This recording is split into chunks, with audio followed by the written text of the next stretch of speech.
আজি আমি যোনটো টপিক আৰম্ভ কৰিম এইটো হৈছে চেপ্টাৰ 9ৰ একেবাৰে লাষ্টৰ পাৰ্টটো আৰু মনত ৰাখিবি পাৰ্টটো বা আমাৰ কুৱেশ্যনত এক্সামত প্ৰায় 70% কুৱেশ্যন এই পাৰ্টটো বা আমাৰ আহে ঠিক আছে নে এটা ভিডিঅ'টো ফাৰ্ষ্ট পাৰ্টটো চাম কি টপিক পঢ়িব গৈ আছো এক নম্বৰতে পঢ়িব গৈ আছো ভিন্নতা তাৰপিছত ক্ৰমবিকাশ তাৰপিছত আহি গ'ল তাই অতি ইম্পৰ্টেণ্ট টপিক প্ৰজাতিকৰণৰ বিষয়ে আমি পঢ়িম তাৰ কাৰণসমূহ আৰু তাৰপিছত আহি আমাৰ জিনীয় পথশ্ৰুতি ঠিক আছে ইয়াৰ পৰা কিছুমান টপিক আমি অলৰেডি পঢ়িছোঁ যদিও এই পাৰ্টত আকৌ অলপ দৰকাৰ হ'ব এতিয়া প্ৰথমতে আমি চাবলৈ আৰম্ভ কৰোঁ ভিন্নতা এতিয়া ভিন্নতা বা বৈসাদৃশ্যতা প্ৰথমতে চাওঁ ধৰি লওক কিবা এটা পিতৃপুৰুষ মানে কি হয় যাৰ পৰা সন্তানৰ জন্ম হ'ব আৰু প্ৰথম দুই সন্তান জন্ম হ'ব তাক কোৱা হয় অপত্যজনু ঠিক আছে নে এতিয়া পিতৃপুৰুষৰ পৰা যেতিয়া অপত্যজনু বা সন্তানৰ সৃষ্টি হয় সন্তানৰ জন্ম হয় তেতিয়াহ'লে কি হয় কিছুমান চৰিত্ৰ পিতৃপুৰুষ বা সন্তানৰ দেহলৈ আহে কিহৰ জৰিয়তে আহে ডিএনএৰ জৰিয়তে ঠিক আছে নে অবভিয়াসলি একজেক্ট এনসাৰটো জিন হ'বগৈ বাট আমি ক'ব পাৰোঁ যে ডিএনএৰ জৰিয়তে কেনেকৈ আহে ডিএনএ প্ৰতিলিপি গঠন কৰিব পাৰে জেৰক্স গঠন কৰিব পাৰে এই যে ডিএনএৰ প্ৰতিলিপি গঠন হয় তাৰ জৰিয়তে কি হয় পিতৃপুৰুষৰ পৰা কিছু চৰিত্ৰ সন্তানৰ দেহলৈ আহি যায় কিন্তু এই ডিএনএৰ প্ৰতিলিপিকৰণত বা ডিএনএৰ জেৰক্স যেতিয়া গঠন হয় বা প্ৰতিলিপি গঠন হয় তেতিয়াহ'লে কি হয় এই গঠনত কিছু বিসংগতিয়ে দেখা দিয়ে ঠিক আছে নে এই যে ডিএনএৰ গঠনত বিসংগতিয়ে দেখা দিয়ে তাৰ বাবে কি হয় সব চৰিত্ৰ পিতৃ মাতৃৰ দৰে নহয় কিছু বেলেগ চৰিত্ৰও কি হয় সন্তানৰ দেহত প্ৰকাশ পায় গতিকে ডিএনএৰ প্ৰতিলিপিৰ কাৰণে যি বৈসাদৃশ্যতা আহি গ'ল তাকেই কোৱা হয় কি বুলি পেলাই আমাৰ ভিন্নতা বুলি কয় ঠিক আছে নে পিতৃপুৰুষৰ পৰা যেতিয়া সন্তানৰ জন্ম হয় তেতিয়াহ'লে কি হয় ডিএনএৰ প্ৰতিলিপিকৰণ হয় বিসংগতিৰ বাবে কিছু বেলেগ চৰিত্ৰও সন্তানৰ দেহত প্ৰকাশ পায় যাকে কোৱা হয় ভিন্নতা বুলি আৰু আমি এটা কথা মনত ৰাখিম যে এককোষী জীৱৰ তুলনাত বা অযৌন প্ৰজনন প্ৰক্ৰিয়াৰ তুলনাত যৌন প্ৰজনন প্ৰক্ৰিয়াত ভিন্নতাৰ পৰিমাণ যথেষ্ট বেছি হয় ঠিক আছে নে এককোষী জীৱ যেনে এমিবাৰ পৰা যেতিয়া নতুন এমিবাৰ সৃষ্টি হ'ব তেতিয়াও ভিন্নতা আহে কিন্তু এই ভিন্নতা আমাৰ সাধাৰণতে চকুত নপৰে পাৰ্থক্য যথেষ্ট কম হয় কিন্তু যেতিয়া যৌন প্ৰজনন প্ৰক্ৰিয়া যেনে মানুহৰ পিতৃপুৰুষৰ পৰা যেতিয়া সন্তানৰ জন্ম হ'ব তেতিয়াহ'লে ভিন্নতাৰ পৰিমাণ যথেষ্ট বেছি হয় কিহৰ কাৰণে হয় ডিএনএ প্ৰতিলিপিকৰণত হয় বিসংগতিৰ বাবে এতিয়া নেক্সট পইণ্টটো চাওঁ ক্ৰমবিকাশ এই যে ভিন্নতাৰ সৃষ্টি হ'ল এই ভিন্নতাই যেতিয়া বহু বছৰ ধৰি চলি থাকিব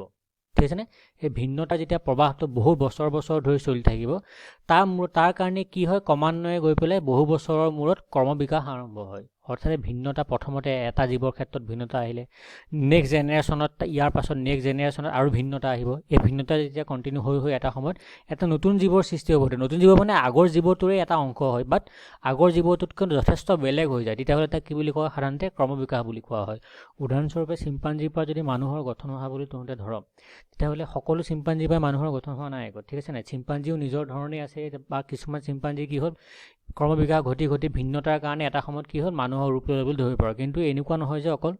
মানুহৰ ৰূপে লৈ ল'লে গোটেই চিম্পাঞ্জিবোৰে চিম্পাঞ্জিও এতিয়া সিহঁতৰ জেগাত জীয়াই আছে কিন্তু এইটো হৈ গ'ল ক্ৰমবিকাশ অৰ্থাৎ ভিন্নতাৰ বাবে কিহৰ সৃষ্টি হয় লাহে লাহে ক্ৰমান্বয়ে ক্ৰমবিকাশৰ সৃষ্টি হয় তাৰপিছত নেক্সট পইণ্টটো হৈ গ'ল প্ৰজাতিকৰণ বুলি ক'লে সাধাৰণতে তহঁতে বুজিব পাৰোঁ যে এটা প্ৰজাতিৰ জীৱৰ মাজতে যেতিয়া পাৰ্থক্য আহি যাব তেতিয়াহ'লে তাক কি বুলি কোৱা হয় প্ৰজাতিকৰণ বুলি কোৱা হয় এই যে এইমাত্ৰ মই ক'লোঁ চিম্পাঞ্জি বা মানুহৰ গঠন হৈ গ'ল কিন্তু তাত চিম্পাঞ্জিও আছে মানুহো আছে হয়নে প্ৰজাতিটো এটাই হ'ব পাৰে কিন্তু সিহঁতৰ মাজত পাৰ্থক্য আহি গ'ল মানুহৰে প্ৰজাতি বুলি যদি ধৰোঁ আমি চিম্পাঞ্জিবোৰক কিন্তু চিম্পাঞ্জিৰ এটা অংশ মানুহ বনি গ'ল কিন্তু চিম্পাঞ্জিবোৰ তেনেকৈ থাকি গ'ল যি নহওক এটা প্ৰজাতিৰ মাজতে যেতিয়া পাৰ্থক্য আহি যাব তাক কোৱা হয় প্ৰজাতিকৰণ গতিকে প্ৰজাতিকৰণ বুলিলে পূৰ্বৰ এক প্ৰজাতিৰ পৰা নতুন প্ৰজাতিৰ সৃষ্টি হোৱাক বুজায় পূৰ্বৰ এটা প্ৰজাতিৰ পৰা যেতিয়া নতুন এটা প্ৰজাতিৰ সৃষ্টি হ'ব এটাই অংশ এটাই পাৰ্ট হয় সিহঁতৰ কিন্তু এটা নতুন প্ৰজাতিৰ সৃষ্টি হৈ গ'ল তাক কোৱা হয় প্ৰজাতিকৰণ আমাৰ কাৰণে ইম্পৰ্টেণ্ট হৈ গ'ল প্ৰজাতিকৰণৰ কাৰণসমূহ অৰ্থাৎ প্ৰজাতিকৰণ হ'বৰ কাৰণে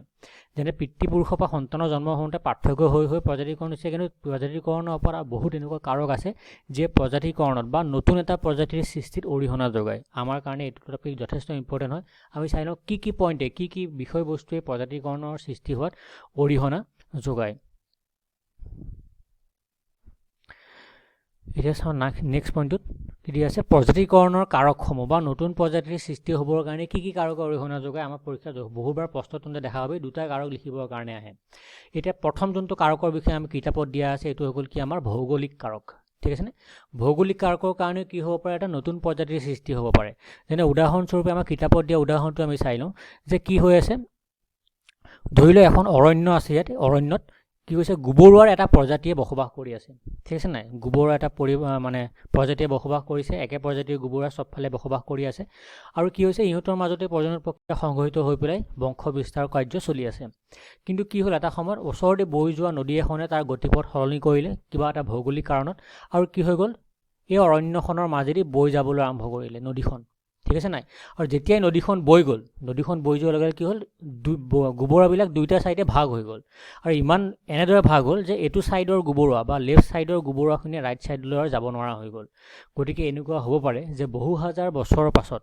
কোনোবা এটা সাইডৰ গোবৰুৱাই এনেকুৱা কিছুমান ধৰ্ম লাভ কৰিলে বা এনেকুৱা কিছুমান গুণ আহৰণ কৰি ল'লে যে ইহঁত ৰাইট সাইডৰ গোবৰুৱাখিনিতকৈ যথেষ্ট পৃথক হৈ গ'ল ঠিক আছে নে ধৰি লওক প্ৰথম অৱস্থাত গোবৰুৱাখিনি উৰিব নোৱাৰিছিলে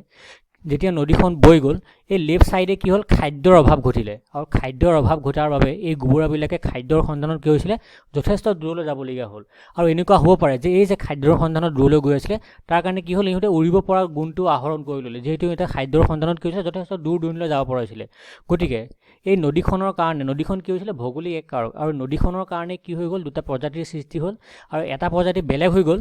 আনটো প্ৰজাতিতকৈ আৰু ইমানেই বেলেগ হ'ব পাৰে যে ৰাইট সাইডৰ গোবৰুৱাখিনি এটা সময়ত কি হ'ব লেফট সাইডৰ গোবৰুৱাখিনিৰ লগত প্ৰজনন কাৰ্য সংঘটিত নকৰিব নোৱাৰা হ'ব অৰ্থাৎ কিন্তু DNA চেঞ্জ হৈ গ'লগৈ ঠিক আছেনে গতিকে এই যে নতুন প্ৰজাতিটোৰ সৃষ্টি হ'ল নতুন গুণৰ গোবৰুৱাখিনিৰ সৃষ্টি হ'ল এইটো কিহৰ কাৰণে হৈছে আমাৰ ভৌগোলিক কাৰক ঘটিছে নদীখন বৈ নোযোৱা হ'লে দুইটা প্ৰজাতিৰ গোবৰুৱা একেই হৈ থাকিলে হয় কিন্তু নদীখন বৈ যোৱাৰ লগে লগে লেফট সাইডৰ গোবৰুৱাখিনিয়ে কি কৰিলে এনেকুৱা কিছুমান গুণ লাভ কৰিলে যি ৰাইট সাইডৰ গোবৰুৱাতকৈ যথেষ্ট বেলেগ হয় হয়তো গোবৰুৱা একেখিনি আছিলে কিন্তু এই প্ৰজাতিটো কি হ'ব এতিয়া নতুন প্ৰজাতিৰ গোবৰুৱা সৃষ্টি হ'ল হয়তো এতিয়া উৰিব পৰা ধৰ্ম লাভ কৰিব পাৰে বা ইহঁতৰ কালাৰ চেঞ্জ হ'ব পাৰে ঠিক আছেনে গতিকে আৰু ইমানেই চেঞ্জ হ'ব পাৰে কেতিয়াবা যে দুইটা সাইডৰ গোবৰে প্ৰজনন কাৰ্যৰ সংঘটিত কৰিব নোৱাৰিব পাৰে ঠিক আছে গতিকে এই নতুন প্ৰজাতিৰ সৃষ্টিত যেহেতু মানে প্ৰকৃতিয়ে অৰিহণা যোগালে ভৌগোলিক কাৰকে অৰিহণা যোগালে এইকাৰণে কাৰকটো কি বুলি কয় যে ভৌগোলিক কাৰক অৰ্থাৎ প্ৰজাতিৰ গঠনত ভৌগোলিক কাৰকৰ অৰিহণা তাৰপিছত আহি গ'ল আমাৰ প্ৰাকৃতিক নিৰ্বাচন অৰ্থাৎ প্ৰকৃতিয়ে কিবা এটা প্ৰজাতিক যেতিয়া নিৰ্বাচন কৰি পেলাই বাছি উলিয়াব তাক কোৱা হয় প্ৰাকৃতিক নিৰ্বাচন উদাহৰণত চাওঁ আমি ধৰি লওঁ এখন অৰণ্যত কি হৈছিলে গোবৰুৱা একে উদাহৰণে আমাক দিয়া আছে গোবৰুৱাই বসবাস কৰিছিলে পুৰণ চিনত যি দিয়া আছে এইকেইটা গোবৰুৱা বুলি ধৰ এইবিলাক এই গোবৰুৱাবিলাকে এখন অৰণ্যত বসবাস কৰি আছিলে আৰু এটা সময়ত কি হ'ল প্ৰজনন প্ৰক্ৰিয়া কিবা এটা DNAৰ প্ৰতিলিপিকৰণত গৰ্বৰ হোৱাৰ কাৰণে কি হৈ গ'ল প্ৰথমতে গোবৰুৱাবিলাক ৰঙা আছিলে ৰঙা গোবৰুৱা ইটোৰ পৰা কি হৈ গ'ল কিছুমান সেউজীয়া গোবৰুৱাৰ সৃষ্টি হ'ল অৱশ্যে সেউজীয়া গোবৰুৱাৰ সংখ্যা কম হয় কিন্তু কি হৈ গ'ল হ'ব পাৰে যে সেউজীয়া ৰঙৰ গোবৰুৱা কিবা জিন ইহঁতৰ মাজত মজুত আছিলে সেউজীয়া ৰঙৰ গোবৰুৱা ৰঙৰ জিনৰ কিন্তু প্ৰজনন প্ৰক্ৰিয়াত প্ৰকাশ পোৱা নাছিলে কিন্তু এতিয়া কি হৈ গ'ল প্ৰকাশ পালে প্ৰজনন প্ৰক্ৰিয়াত ঠিক আছে নে গতিকে সেউজীয়া গোবৰুৱাৰ সৃষ্টি হয় ৰাইট সাইডে দেখা পাইছোঁ সেউজীয়া গোবৰুৱা কেইটামানৰ সৃষ্টি হৈ গ'ল যেতিয়া সাপ বা ভেকুলী বা যিয়ে গোবৰুৱা খায় সেই জীৱবিলাকে যেতিয়া গোবৰুৱা ধৰিবৰ কাৰণে আহিব তেতিয়াহ'লে যিমানখিনি সেউজীয়া গোবৰুৱা আছিলে ইহঁতে কি হ'ব গছৰ পাতত লুকাই যাব অৰ্থাৎ গছৰ পাতত যদি গোবৰুৱাখিনি বিয়পি থাকে তেতিয়াহ'লে কোনখিনি গোবৰুৱাক চৰাই চিৰিকটিয়ে সোনকালে দেখা পাব অবভিয়াছলি ৰঙা গোবৰুৱাখিনি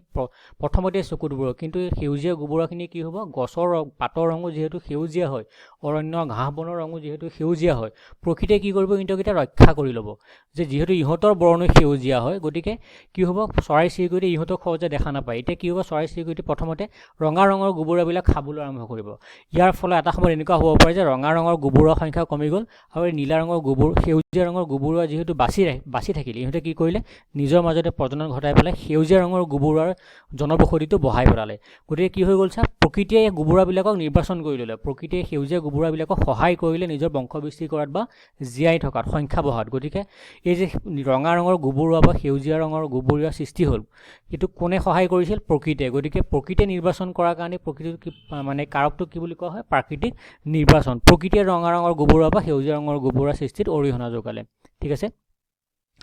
নেক্সট টপিক চাওঁ দুৰ্ঘটনাজনিত কাৰকত কি হয় ধৰিলোঁ এই একে গোবৰুৱা অলপ আগতে মই যি ক'লোঁ ৰঙা ৰঙৰ গোবৰুৱা আৰু সেউজীয়া ৰঙৰ গোবৰুৱা আছিলে 90% গোবৰুৱা কি আছিলে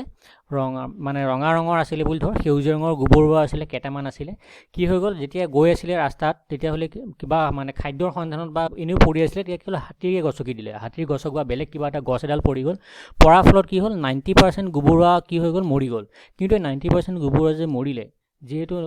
ৰঙা ৰঙৰ গোবৰুৱাৰ সংখ্যা বেছি আছিলে 90% যে মৰিলে মৰা গোবৰুৱাখিনি ধৰি লওক ৰঙা ৰঙৰ গোবৰুৱাহে মৰিলে 10%হে কি হ'ল সেউজীয়া ৰঙৰ গোবৰুৱা মৰিলে অৰ্থাৎ এই যে যিমানখিনি গোবৰুৱাৰ জনসংখ্যা আছিলে হাতীৰ গছকত বা গছডাল পৰি যোৱাৰ লগে লগে দুৰ্ঘটনাজনিত কাৰণত ৰঙা ৰঙৰ গোবৰুৱাখিনি কি হৈ গ'ল 90% ৰঙা ৰঙৰ গোবৰুৱাই মৰি গ'ল বাচি থাকিলে কি আমাৰ চব সেউজীয়া ৰঙৰ গোবৰুৱা ঠিক আছেনে কম আছিলে, তথাপিতো কিন্তু সেউজীয়া ৰঙৰ গোবৰুৱা বাচি থাকিল। ইয়াৰ ফলত কি হ'ল, লাহে লাহে সেউজীয়া ৰঙৰ গোবৰুৱাবিলাকে বংশ বিস্তাৰ কৰিবলৈ আৰম্ভ কৰিব, আৰু ফলত কি হ'ব, সেউজীয়া ৰঙৰ গোবৰুৱাৰ সংখ্যা এটা নতুন প্ৰজাতিৰ সৃষ্টি হ'ব, ৰঙা ৰঙৰ গোবৰুৱাৰ পৰা সেউজীয়া ৰঙৰ গোবৰুৱাৰ। এই কাৰণত কোনে ৰহণীয়া যোগনা, দুৰ্ঘটনাজনিত কাৰণ। অৰ্থাৎ হাতীৰ গছকত হাতীৰ ভৰি পৰি গ'ল বা গছডাল ভাঙি পৰি গ'ল, নাইবা কেতিয়াবা কি হ'ব, বিজুলী ঢেৰেকনি পৰিব পাৰে। এইবিলাক দুৰ্ঘটনাজনিত কাৰণ, যাৰ কাৰণে কি হৈছে, এটা নতুন প্ৰজাতিৰ সৃষ্টি হৈছে। নেক্সট পইণ্টটো হৈছে আমি কৃত্ৰিম কাৰণ। কৃত্ৰিম কাৰণত মানুহৰ দ্বাৰা যিবিলাক মানে এটা নতুন প্ৰজাতিৰ যেতিয়া সৃষ্টি কৰা হ'ব, সেইটোকে কৃত্ৰিম কাৰণ বুলি কোৱা হয়। ইয়াৰ আগৰবিলাকতো প্ৰাকৃতিক কাৰণতে হৈ আছিলে, এতিয়া কৃত্ৰিম কাৰণত আহিম। কৃত্ৰিম কাৰণত কি হয়, কৃত্ৰিম কাৰণত নতুন প্ৰজাতিৰ সৃষ্টি উদাহৰণ হিচাপে আমি কি আছে, আমি জানো যে যিমানবিলাক কবি আমি বৰ্তমান খাই থাকোঁ, যেনে ওলকবি হ'ব পাৰে, বন্ধাকবি হ'ব পাৰে, আৰু ধনী মানুহৰ এটা খাদ্য আছে যিটো গম পাবি যে ব্ৰকলি বুলি কোৱা হয়, ঠিক আছে নাই। এইবিলাক চব ক'ৰ পৰা সৃষ্টি কৰা হৈছে, বনৰীয়া কবিৰ পৰা সৃষ্টি কৰা হৈছে। বনৰীয়া যি কবি পোৱা যায় সেইবিলাক কি হয়, অকল পাতহে আছিলে। আগতে বনৰীয়া কবি আছিলে যিবিলাকত কবিৰ যোনটো আমাৰ গোল পাত থাকে, যিটো আমি খাওঁ, সেইটো নাছিলে, অকল পাত থাকে। তেতিয়া মানুহে কি কৰিলে, নতুন DNA বা যিকোনো প্ৰক্ৰিয়া লেবত গৈ পেলাই কি সৃষ্টি কৰিলে, এই বনৰীয়া কবিৰ পৰাই ওলকবি সৃষ্টি কৰিলে, তাৰপৰা বন্ধাকবি সৃষ্টি কৰিলে, তাৰপিছত ব্ৰকলিও সৃষ্টি কৰিলে, ঠিক আছে, সেউজীয়া সেউজীয়া থাকে। গতিকে মানুহে যেতিয়া এটা প্ৰজাতিৰ পৰা নতুন প্ৰজাতিৰ সৃষ্টি কৰি ল'ব, সেই প্ৰক্ৰিয়াটো কি বুলি কোৱা হয়, আমাৰ কৃত্ৰিম কাৰণ বুলি কোৱা হয়নে। কৃত্ৰিম কাৰণত বা মানুহে সৃষ্টি কৰিলে নতুন নতুন কবিৰ প্ৰজাতি, গতিকে এইটো কোৱা হয় কি কাৰণ, কৃত্ৰিম কাৰণ হয়নে। আমি আগতে এতিয়াও জানো যে ব্ৰইলাৰ মুৰ্গী যি হয়, আগতে লেয়াৰ মুৰ্গী বা বনৰীয়া মুৰ্গীৰ পৰা কি কৰিছে, এতিয়া ব্ৰইলাৰ মুৰ্গী হৈ গ'ল, লেয়াৰ হৈ গ'ল হয়নে, আৰু কিমান কি মুৰ্গীৰ প্ৰজাতি সৃষ্টি কৰি লৈছে। গতিকে এইবিলাক কি হয়, তেনেকৈ মাছৰ বহুত প্ৰজাতি সৃষ্টি কৰা হৈছে, বা খেতি কাৰ্যৰ কাৰণে যি কৃষি ব্যৱস্থা হয়, তাতো যথেষ্ট মানুহে নতুন নতুন প্ৰজাতিৰ সৃষ্টি কৰি লৈছে হয়নে, ধানৰ প্ৰজাতিৰ সৃষ্টি কৰিছে। এইবিলাক হৈ গ'ল কৃত্ৰিম কাৰণ, যেতিয়া মানুহে নতুন প্ৰজাতি এটা, পুৰণা প্ৰজাতি এটাৰ পৰা নতুন প্ৰজাতি এটাৰ সৃষ্টি কৰি ল'ব, ঠিক আছে। গতিকে কৃত্ৰিম কাৰণ। এইকেইটা আছিলে আমাৰ কিহৰ, প্ৰজাতিকৰণৰ কাৰণ। অৰ্থাৎ প্ৰজাতিকৰণত এইকেইটা বিষয়বস্তুৱে অৰিহণা যোগায়। নেক্সট টপিক এতিয়া চাওঁ কি আছে আমাৰ হাতত। এইবাৰ হৈ গ'ল আমাৰ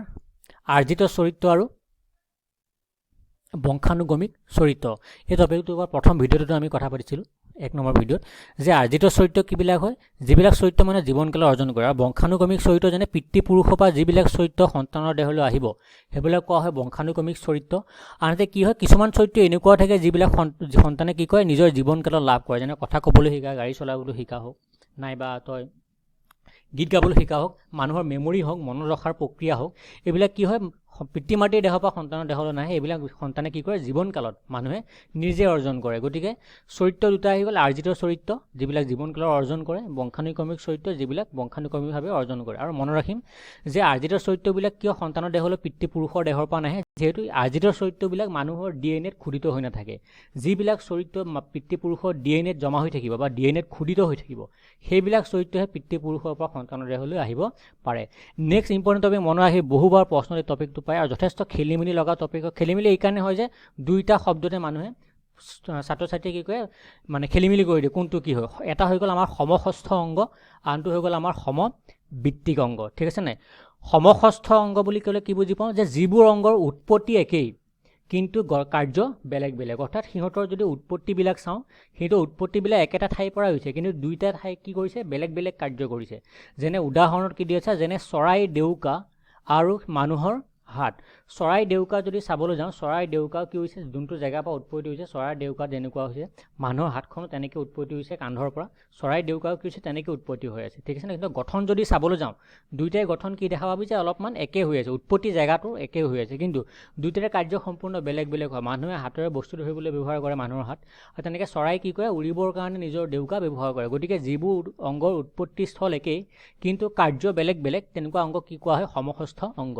নেক্সট হৈ গ'ল আমাৰ সমবৃত্তিক অংগ। সমবৃত্তিক অংগ কি, ইয়াৰ উল্টাটো, যে যিবোৰ অংগৰ উৎপত্তি আৰু কাৰ্য একেই কিন্তু সিহঁতৰ গঠন বেলেগ বেলেগ। উৎপত্তি আৰু কাৰ্য একেই কিন্তু সিহঁতৰ গঠন বেলেগ বেলেগ। যেনে কি আছে উদাহৰণ, যেনে চৰাই আৰু পখিলাৰ পাখি।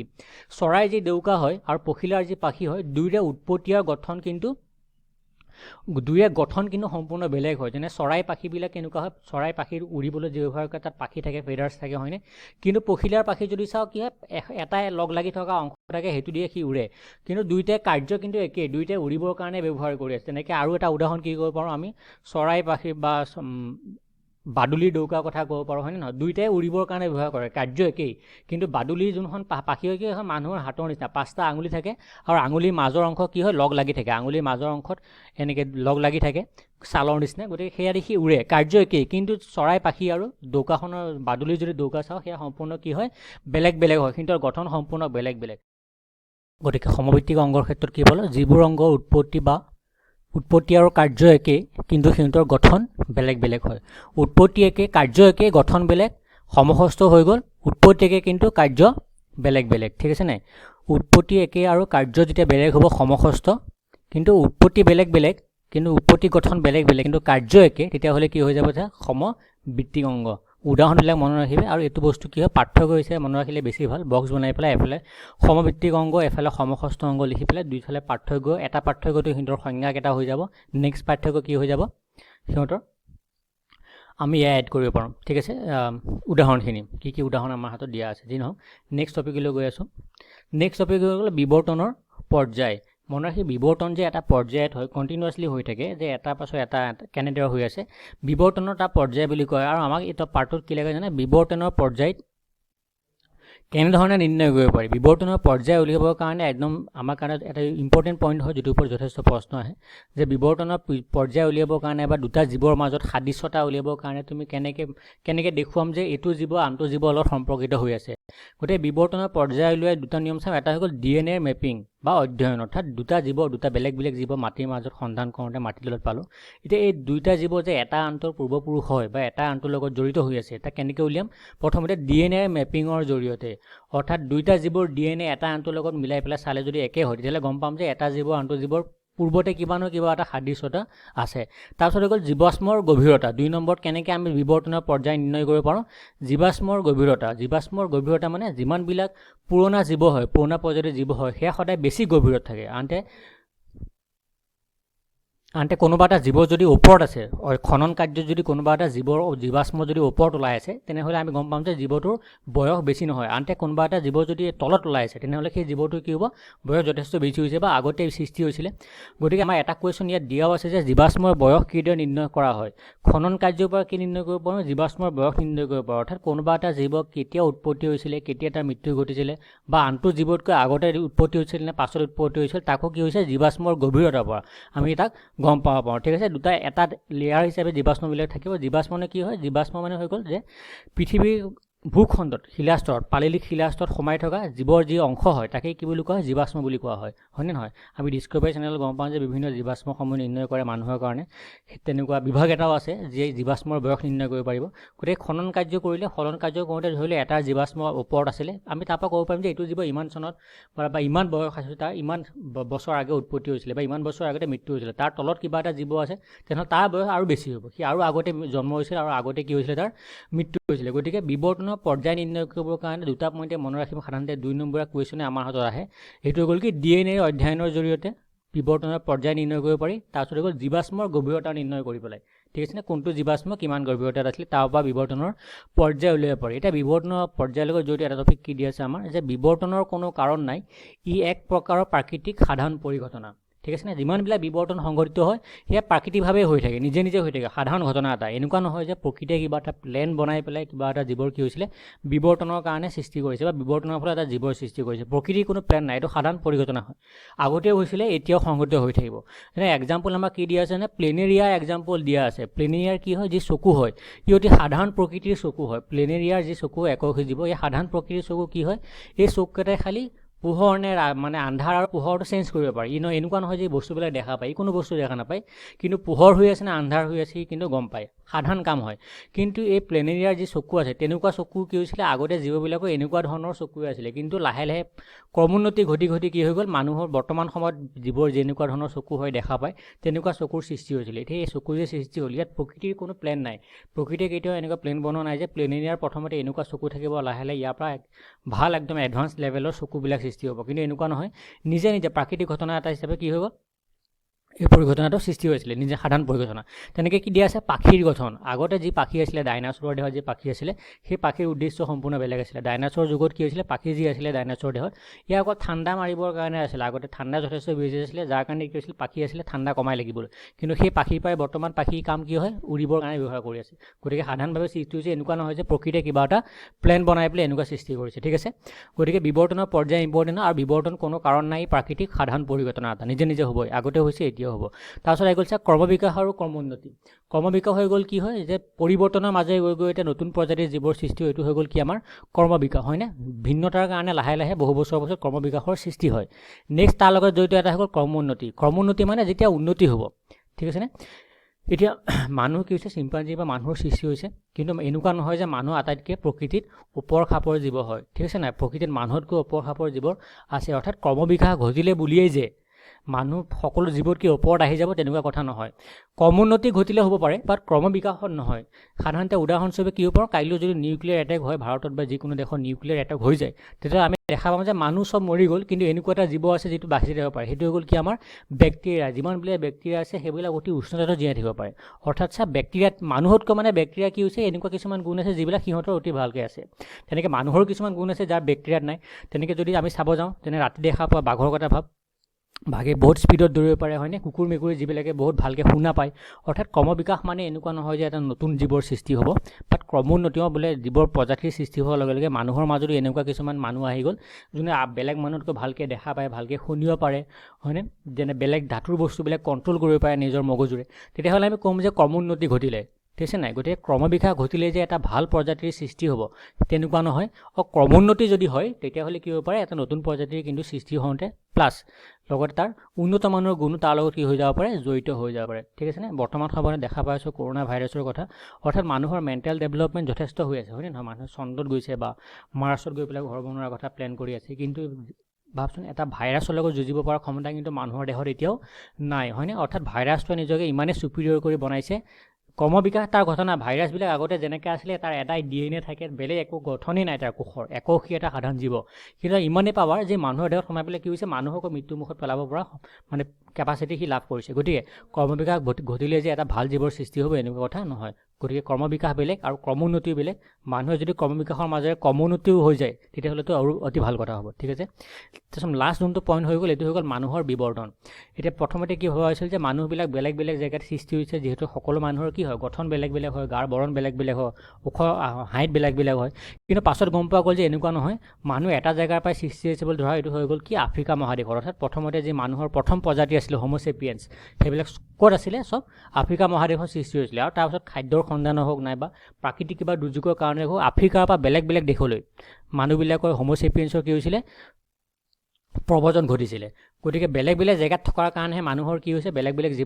জেগালৈ যেতিয়া মানুহবিলাক আহি গ'ল যেনে এছিয়ালৈ আহিলে বা ইউৰোপলৈ গ'লগৈ তাত মানুহবিলাক কি হ'ল প্ৰাকৃতিক পৰিৱেশ বা খাদ্যৰ সন্ধানৰ কাৰণে হোৱা যি প্ৰতিযোগিতা তাৰ কাৰণে মানুহবিলাকৰ গঠন আৰু আকাৰ আকৃতি কি হৈ গ'ল বেলেগ বেলেগ হৈ গ'ল কিন্তু এটা বস্তুৱে মনত ৰাখিম যে মানুহৰ উৎপত্তিস্থল এটাই হয় সেইটো হৈ গ'ল আফ্ৰিকা তাৰপৰা কি হৈছে খাদ্যৰ সন্ধান বা বেলেগ জেগালৈ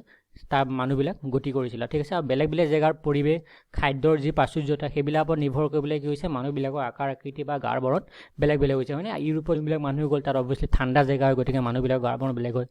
আফ্ৰিকা মহাদেশৰ যোনবিলাক ঠাই গ'ল তাৰ উষ্ণতা বেলেগ হয় গতিকে সেই মানুহবিলাকৰ বৰণ বেলেগ বেলেগ হয় ঠিক আছে নাই আফ্ৰিকাত থকা মানুহবিলাকে খাদ্যৰ সন্ধানত বেছিকৈ কষ্ট কৰিবলগীয়া হৈ গ'ল গতিকে তেওঁলোকৰ দেহৰ গঠন চেঞ্জ হৈ গ'ল গতিকে এই ধৰণে কি হৈছে মানুহৰ উৎপত্তি এটা জেগাত হৈছে তাৰপৰা বেলেগ বেলেগ জেগালৈ গতি কৰিছিল ঠিক আছে গতিকে এইটো হৈ গ'ল চেপ্টাৰটোৰ লাষ্ট পাৰ্ট আৰু ইয়াৰ পৰা যথেষ্ট ধৰণৰ কুৱেশ্যন আহে মই এই যোনখিনি